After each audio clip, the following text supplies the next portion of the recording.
আরে বাপরে! এটা কি করে খাবো আমি? হ্যাঁ, এটাই ছিল তার রিঅ্যাকশন।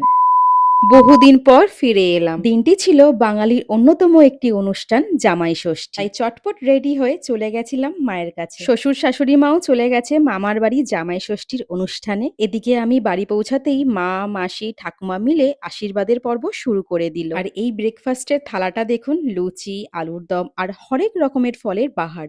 পেট পুজো তো সকাল থেকেই শুরু। আশীর্বাদের পর্ব মিটতেই চলল গিফট দেওয়া নেওয়া। সৌরভ তো মা, মাসি আর ঠাকুমার জন্য সুন্দর সুন্দর শাড়ি নিয়ে এসেছিল।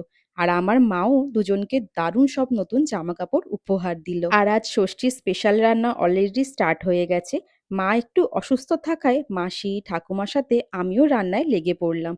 আমি বানাচ্ছি মটন কারি আর মাছের মাথা দিয়ে ডালটা। আর এই সেই রাজকীয় কাতলা মাছের মাথা, যেটা আমি স্যালাড দিয়ে সাজিয়ে দিতেই সৌরভ তো পুরো থতমত। ও ভাবছে এটা খাবে নাকি এর সাথে যুদ্ধ করবে। আর জানো তো, মাটনটা নিয়ে একটু চিন্তিত ছিলাম কেমন হবে না হবে, কিন্তু ও খেয়ে বলল ভীষণ ভালো হয়েছে। তো সব মিলিয়ে দারুণ কাটলো আমার দ্বিতীয় জামাই ষষ্ঠী।